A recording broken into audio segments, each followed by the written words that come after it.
नमस्कार साथियों, स्वागत है मेरे YouTube चैनल गुरुकुल क्लासेज 9261 और Facebook profile Krishna Kumar page पर। आज की इस वीडियो में हम लोग चर्चा करने वाले हैं इंग्लिश की बेसिक जो जानकारी है, बेसिक इंग्लिश की जो ग्रामर है उस पर। बहुत सारे मेरे साथी लोगों की डिमांड के बाद, क्योंकि पिछले मैं काफ़ी टाइम से लगातार फेसबुक पर लाइव चल रहा था और तकरीबन 1 साल से मैंने अपना जो यूट्यूब का चैनल है उसको बंद किया हुआ था, लेकिन बार बार ऐसा मेरे साथी लोगों से डिमांड आती गई और वीडियो रिकॉर्ड करने के लिए मेरे पास टाइम ही नहीं मिल पा रहा था। और आज फिर मैं पुनः वापस इस कार्य का शुभारंभ करने जा रहा हूँ। तो आज का अपना जो टॉपिक रहने वाला है, उस टॉपिक में हम लोग चर्चा करेंगे बेसिक इंग्लिश की। जो भी कैंडिडेट है जिसको अंग्रेजी सीखनी है, अंग्रेजी सीखने से मतलब मेरा इंग्लिश ग्रामर सीखने से है, जिसको भी इंग्लिश ग्रामर सीखनी है, बिल्कुल एकदम ग्राउंड लेवल से मैं शुरू करने वाला हूं। और यहाँ से शुरू करके हम लोग जितना भी इंग्लिश की ग्रामर, चाहे हम स्कूली किसी क्लास के स्टूडेंट हैं, चाहे उसके बाद कॉलेज यूनिवर्सिटी में पढ़ने वाले स्टूडेंट है, या फिर बाद में कंपटीशन की तैयारी करने वाले स्टूडेंट है, इस बेसिक इंग्लिश को हम स्टेप बाय स्टेप, लगातार आप मेरे से जुड़िए रहिएगा, मैं आपको कंपटीशन एग्जाम तक लेके जाऊंगा, ठीक है ना। और चूंकि मैं सारे मेरे साथियों को बता देता हूं कि पिछले आज 2025 कंटिन्यू है, 2008 से लेके और 17 साल का जो मेरा अनुभव है, वो अनुभव के आधार पर मैं कह रहा हूँ, चाहे आप कोई टीचर एग्जाम दे रहे हैं, चाहे वो किसी फील्ड के अंदर आप है, कोई भी फैकल्टी में आप एग्जाम दे रहे हो और जिसके अंदर इंग्लिश यदि विषय भाषा को इंक्लूड किया हुआ है, वहां से यदि आपकी ग्रामर आ रही है, तो उस ग्रामर के अंदर कोई भी ऐसा क्वेश्चन नहीं होता है जो क्वेश्चंस मैं आपको यहाँ बोर्ड के ऊपर नए करवाऊंगा, ठीक है ना। इंग्लिश बहुत फनी लैंग्वेज है, इसकी एक अपने आप में एक जड़ होती है, उस जड़ को पकड़ना जरूरी होता है। और वो जड़ होती है ना, हम लोगों की जो स्टडी है, हम लोगों को 6ठी-7वीं क्लास के अंदर passive voice, direct indirect speech, models उनके अंदर उलझा के छोड़ दिया जाता है, जबकि बच्चों को उस टाइम जो बातें सीखनी चाहिए थी, मैं खुद कह रहा हूँ, मैंने खुद ने उस टाइम नहीं सीखी है, ठीक है ना। तो हम लोग उन बेसिक चीजों से हम स्टार्ट करेंगे और इंग्लिश की ग्रामर को हाई लेवल तक, आप चाहे फर्स्ट ग्रेड एग्जाम को अप्लाई किए हुए हैं, सेकंड ग्रेड एग्जाम भर्ती में बैठ रहे हो, थर्ड ग्रेड या रीट एग्जाम भर्ती में आप बैठ रहे हो, आप हॉस्टल सुपरिटेंडेंट, जेल प्रहरी या अन्य कोई भी एग्जाम हो, चाहे बीएसटीसी का हो, पीटीटी का हो, हर एग्जाम के अंदर जो इंग्लिश आ रही है, बिल्कुल एकदम सामने आईने की तरह मेरे को स्पष्ट नजर आता है कि वो इंग्लिश के क्वेश्चन किस प्रकार के होते हैं। बेसिक इंग्लिश के अंदर हम लोग सबसे पहले जो आज चर्चा करेंगे, वो चर्चा करेंगे इंग्लिश की जो बेसिक पैटर्न है, इंग्लिश की बेसिक पैटर्न, और उसी पैटर्न पर आधारित पूरी की पूरी अंग्रेजी लिखी हुई है, इंग्लिश की ग्रामर लिखी हुई है। अब ये बेसिक पैटर्न क्या है? जो कैंडिडेट सेकंड ग्रेड एग्जाम की तैयारी करता है, उस कैंडिडेट को पता होता है कि एक स्वोका लगती है, SVOCA, ठीक है ना, उसको पता होता है। लेकिन वो उसको पता तभी होगा जब वो या तो किसी ट्यूटर से ट्यूशन कर चुका है, किसी कोचिंग क्लास उसने ज्वाइन करके, अगर वो हम लोग उस चीज को सेल्फ स्टडी करने की कोशिश करें तो वो थोड़ी हटके होती है, तो वो थोड़ा माइंड के अंदर जल्दी से सेट होना मुश्किल हो जाता है। मैं यहाँ आपको वहीं से स्टार्ट करवा रहा हूँ इंग्लिश की, वो पूरी तरह से मैं कहूँगा कि एकदम आपकी रूट है, जड़ है। अब ये जो बेसिक पैटर्न है वो क्या है? देखिए, इस बेसिक पैटर्न के अंदर मैं 3 एलिमेंट शामिल करता हूं। एक तो सब्जेक्ट, दूसरा एलिमेंट जो है वो वर्ब है, और तीसरा एलिमेंट है ऑब्जेक्ट। हम लोग हिंदी भाषा को अच्छी तरह से, हिंदी की ग्रामर, जो भी कैंडिडेट कंपटीशन की तैयारी करते हैं उन्होंने हिंदी को अच्छी तरह से तैयार किया हुआ है। एक क्वेश्चन पूछा जाता है, वाक्य विश्लेषण नाम करके टॉपिक लगता है, और उसमें पूछा जाता है कि एक वाक्य के कितने अंग होते हैं? तो जवाब मिलता है वाक्य के 2 अंग होते हैं। There are 2 main parts of a sentence. अब वो जो 2 अंग होते हैं, मैं एक तरफ हिंदी में बता देता हूँ। वो 2 अंग होते हैं, पहला जो अंग होता है वाक्य का, वो होता है उद्देश्य, और दूसरा जो अंग होता है वो होता है विधेय। ये हिंदी में पढ़ाया जाता है, ठीक है ना। और देखो, सबसे बड़ी जो मेरे को गलत बात लगती है वो ये लगती है कि ये जो मैंने आपको अभी बताया कि एक वाक्य के 2 अंग होते हैं, उद्देश्य और विधेय, ये बच्चों को जहां तीसरी, चौथी, 5वीं क्लास में, जब बच्चा बिल्कुल एकदम थोड़ा सा नादान सा होता है, अवबोध इतना उसके अंदर नहीं होता है, उस टाइम यदि उस बच्चे को बताया जाए तो मेरे ख्याल से सबसे बेटर रहता है कि वो 5वीं 6ठी 7वीं क्लास तक आते आते हिंदी की ग्रामर को अच्छी तरह से तैयार कर सकता है। लेकिन ये कब सिखाया जाता है हिंदी में, अभी तो लेटेस्ट में मेरे को पता नहीं, लेकिन मैंने पूरी हिंदी पढ़ ली 12वीं क्लास में जाके। जब मैं 12वीं क्लास कर रहा था उस टाइम जाके उद्देश्य और विधेय की जानकारी हम लोगों को मिली, और प्रॉपर क्या चीजें होती है ये जब 2008-9 के अंदर आके 2006-7 के अंदर आके मैंने कंपटीशन की तैयारी करना शुरू किया, तब पता चला कि यार ये तो बिल्कुल एकदम मजाक सी बातें होती है जिसको बहुत छोटी कक्षाओं के अंदर पढ़ा दिया जाना चाहिए था। अब ये उद्देश्य और विधेय जो क्या होते हैं, एक वाक्य के 2 अंग होते हैं, ठीक है ना, एक वाक्य के 2 अंग होते हैं। उद्देश्य की जो इंग्लिश होती है उसको बोलते हैं सब्जेक्ट, और विधेय जो होता है उसको बोलते हैं प्रेडिकेट। एक मैं हिंदी में वाक्य लिख रहा हूं, यहां मान लीजिए आपके पास वाक्य है मोहन टीवी देख रहा है, मोहन टीवी देख रहा है। अब आपसे ये पूछा जाता है कि इस वाक्य के अंदर उद्देश्य क्या है।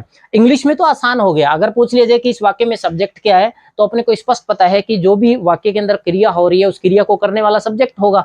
तो लेकिन अगर ये पूछ लिया कि उद्देश्य क्या है, और बच्चों को यदि नहीं पढ़ाया जाता है, नहीं पढ़ाया गया, तो वो नहीं बता पाएगा। तो यहां मैं सीधा क्लियर कर देता हूं, आपके पास ये जो सब्जेक्ट है वो सब्जेक्ट तो आपका उद्देश्य है, जिसको इंग्लिश में प्रेडिकेट कहते हैं। मैं यहाँ पर थोड़ा हिंट दे देता हूँ, इसको प्रेडिकेट कहते, माफ कीजिए, इसको सब्जेक्ट बोलते हैं।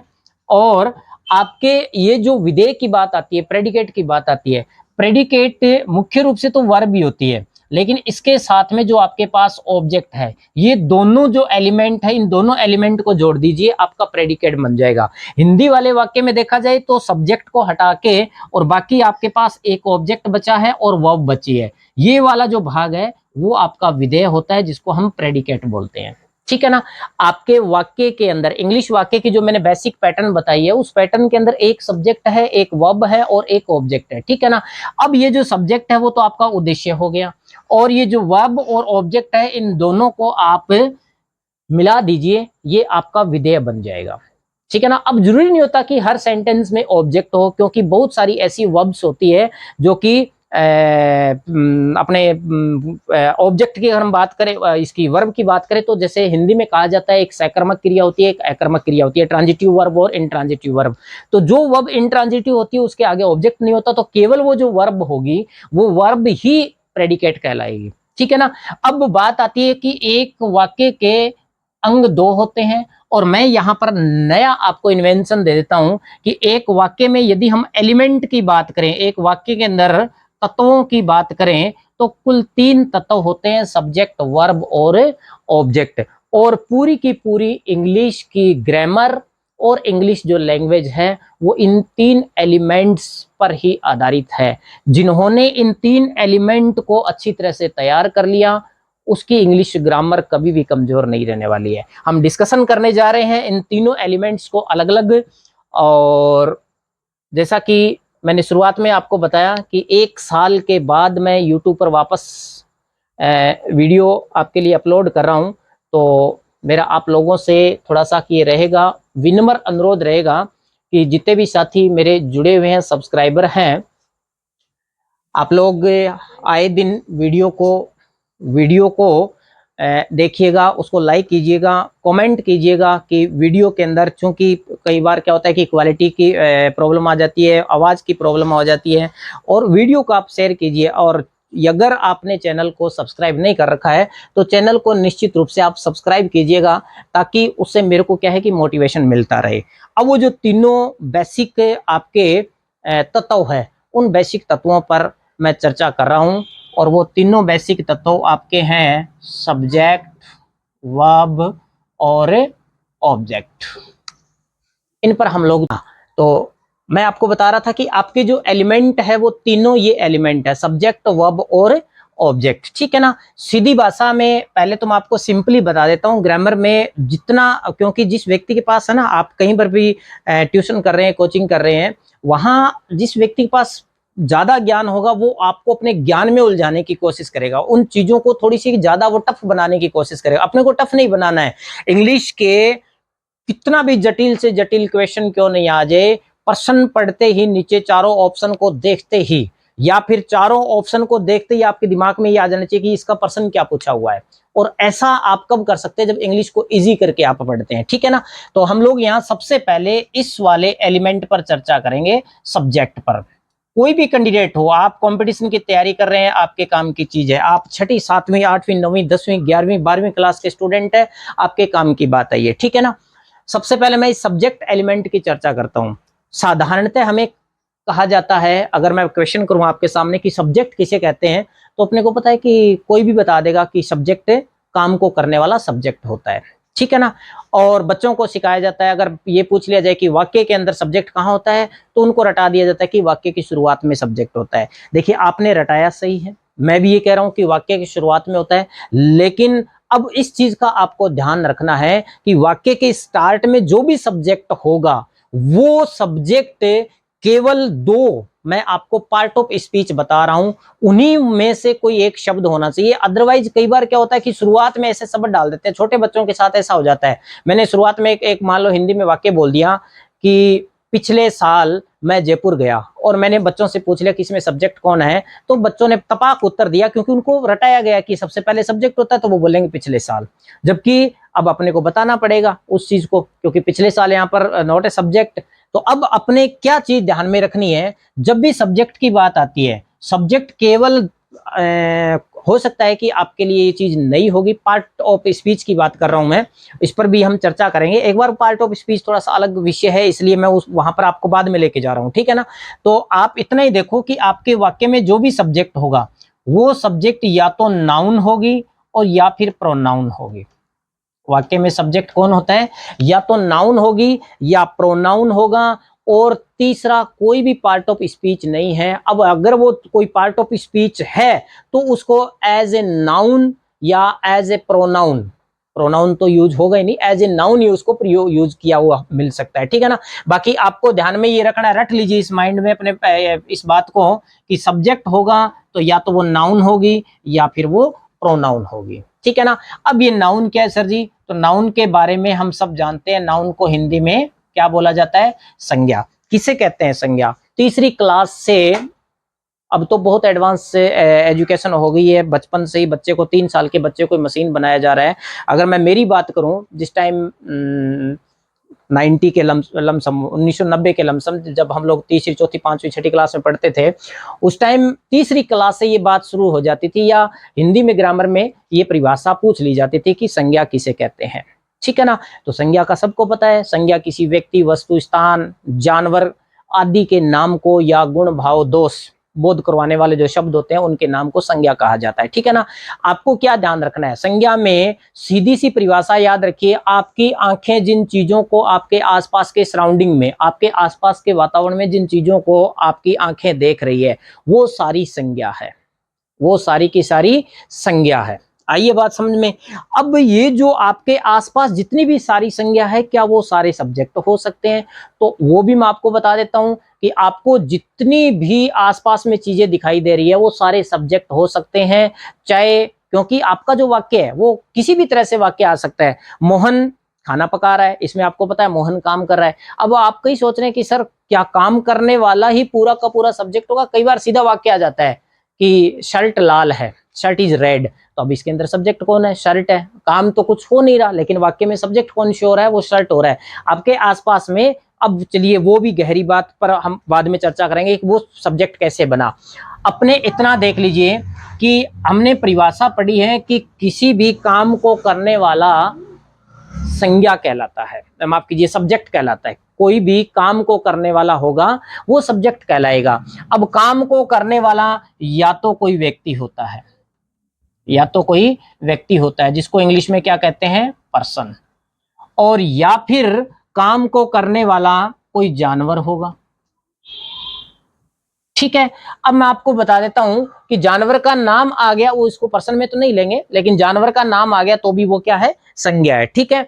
अब कई बार क्या होता है कि इस पर्सन की जगह, या यूं कह सकते हैं इस जानवर की जगह, या फिर इस संज्ञा के स्थान पर हम कोई और दूसरा शब्द काम में ले लेते हैं, तो स्वाभाविक सी बात है, वो डेफिनेशन भी अपने को पता है कि संज्ञा के स्थान पर काम आने वाले शब्दों को प्रोनाउन कहते हैं, सर्वनाम कहते हैं। अब सर्वनाम ये प्रोनाउन होगी, अब संज्ञा के स्थान पर जितने भी शब्द काम में आते हैं उनको सर्वनाम कहा जाता है। अब मैंने यहां पर आपको क्या बताया था कि ज्यादातर आपके वाक्य में, सिंपल मैं आपको सेंटेंस बता रहा हूं, ज्यादातर वाक्य में या तो आपके पास सब्जेक्ट व्यक्ति होगा या फिर जानवर होगा, ठीक है ना। अब उस व्यक्ति और जानवर की जगह यदि सर्वनाम आ रही है तो वो सर्वनाम क्या होगी, उस सर्वनाम को कहा जाता है पर्सनल प्रोनाउन। उस सर्वनाम को क्या कहा जाता है, पर्सनल प्रोनाउन। ये ध्यान रखना है, पर्सनल प्रोनाउन। और हो सकता है कि आपने पर्सनल प्रोनाउन को डिटेल में पढ़ा होगा। आप जब प्रोनाउन पढ़ते हैं तो प्रोनाउन का एक भेद होता है पुरुषवाचक सर्वनाम, जिसको इंग्लिश में पर्सनल प्रोनाउन कहा जाता है, ठीक है ना। तो ये जो पुरुषवाचक सर्वनाम की आपने टेबल पढ़ी होगी, मैं आपको बता देता हूं, गिनी चुनी ये प्रोनाउन होती है he, she, it, I, we, you, दे।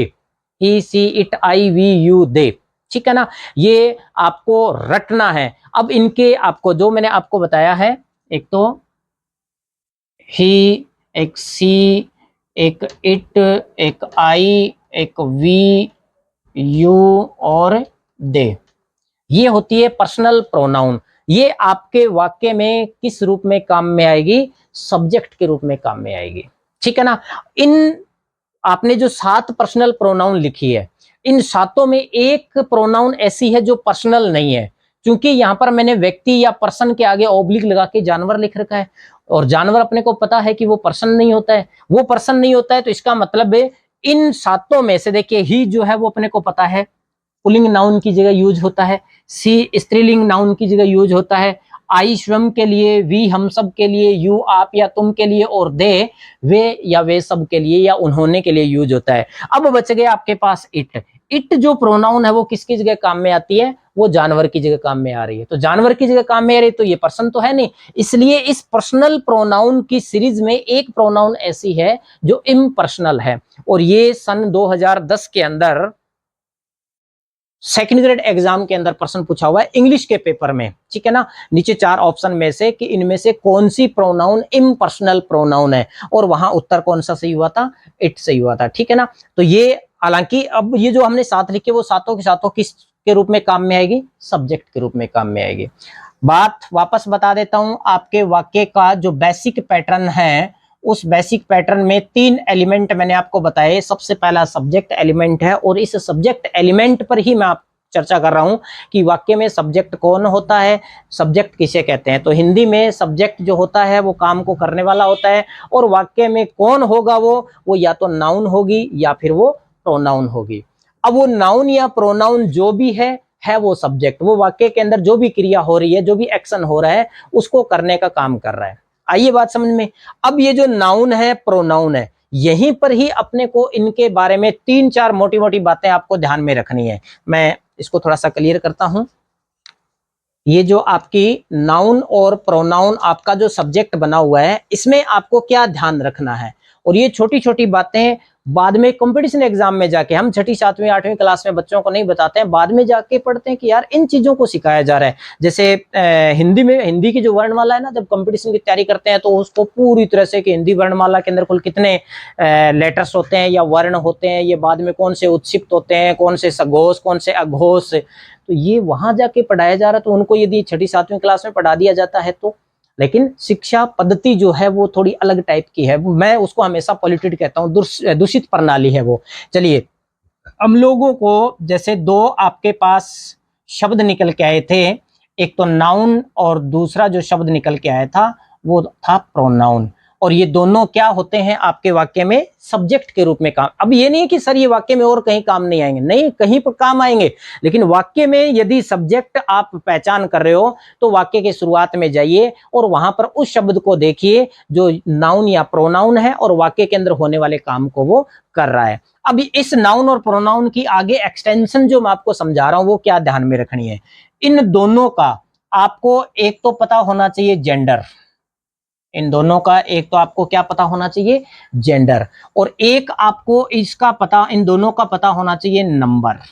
अब आप सोचिए कि ये जेंडर और नंबर का जो टॉपिक है, या हमने ग्रामर के अंदर कब पढ़ा है, थोड़ा दिमाग लगा के देखो, इसको हमने पढ़ा है 6ठी 7वीं क्लास में आके कि सिंगुलर से प्लूरल बनाइए, या मैस्कुलिन जेंडर को फेमिनाइन जेंडर में बदलिए, हिंदी बोले तो एक वचन को बहुवचन में बदलिए, पुल्लिंग को स्त्रीलिंग में बदलिए। तो मैं यहाँ पर पहले चर्चा करता हूँ जेंडर की। ठीक है ना, आपको आता है, कोई दिक्कत नहीं है, नहीं आ रहा है, नए तरीके से और बता रहा हूं। जेंडर की पहचान अपने सीधा सा अपने को क्या सिखाया जाता है, हमें एक जेंडर बता दिया गया पुल्लिंग, एक जेंडर हमें सिखा दिया गया स्त्रीलिंग, ठीक है ना। फिर जब हमने संस्कृत भाषा पढ़नी शुरू की तो उसके अंदर एक जेंडर और हमें हमारे सामने निकल के आ गया और वो था नपुंसक लिंग, नपुंसक लिंग, ठीक है ना।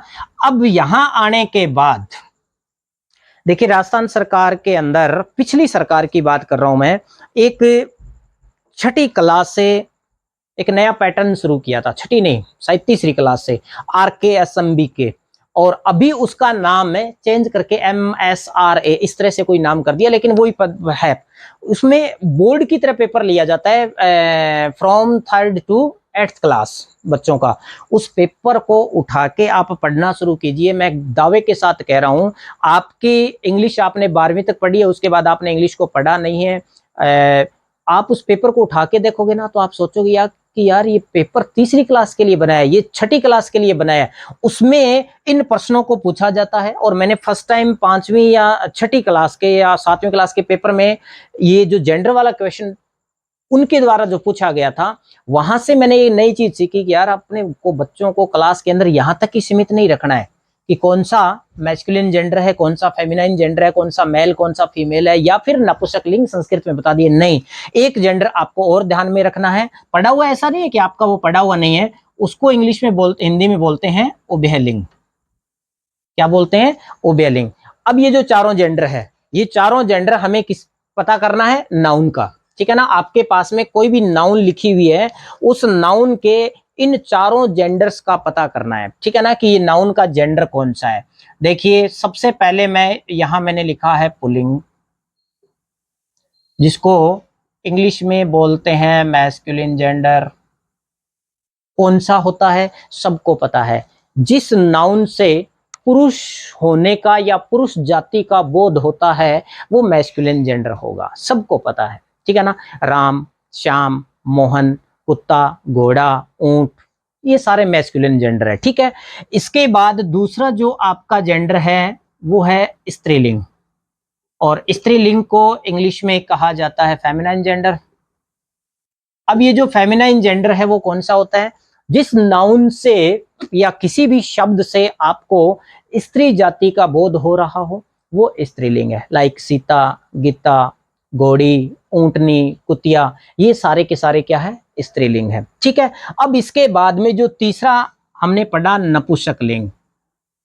और एक चीज और मैं बता देता हूं, बच्चों को ज्यादातर क्या बताया जाता है? नपुंसक लिंग नाम आते ही है ना, नपुंसक लिंग नाम आते ही हमारा ध्यान चला जाता है ये जो किन्नर लोग होते हैं उनकी तरफ। किन्नर नपुंसक लिंग नहीं होता है।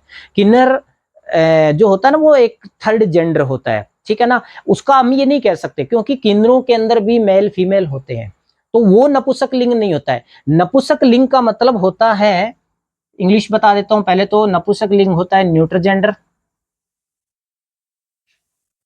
नपुंसक लिंग कौन सा होता है? Neutral gender. न्यूट्रल जेंडर का क्या मतलब रहा है? चलिए चौथा और ले लेता हूं, साथ में इन दोनों को कंपैरेटिव बता दूंगा। चौथा जो मैंने आपको बताया है उभयलिंग, उभयलिंग, इसको इंग्लिश में बोलते हैं कॉमन जेंडर। इसको क्या बोलते हैं? Common gender. अब देखिए ये जो न्यूट्रल जेंडर है वो कौन सा है? न्यूट्रल जेंडर का मतलब ये है कि आपके पास में कोई भी ऐसी वस्तु है निर्जीव पड़ी है, वो उसका कोई जेंडर नहीं है। मेरे हाथ में मार्कर है और आपसे पूछ लिया गया कि मार्कर का जेंडर क्या है, तो मार्कर का कोई जेंडर नहीं है, उसको न्यूट्रल जेंडर कहा जाता है। आपके साथ तो जैसे मैंने आपको कहा कि मेरे हाथ में जैसे मार्कर है, न्यूट्रल जेंडर है। आप जिस कूलर से हवा ले रहे हो इसका कोई जेंडर नहीं होता, मतलब न वो मेल है न वो फीमेल है, ठीक है ना। अब बात आती है कॉमन जेंडर की। तो कॉमन जेंडर कौन सा होता है? कॉमन जेंडर का मतलब होता है आपके सामने ऐसी कोई नाउन लिखी हुई है और उस नाउन से आपको पता नहीं चल रहा है कि यार वो मेल है या फीमेल है। कूलर का स्पष्ट पता चल रहा है ना कि कूलर न तो मेल हो सकता न फीमेल हो सकता। मार्कर का स्पष्ट पता चल रहा है कि न तो मेल हो सकता न फीमेल हो सकता।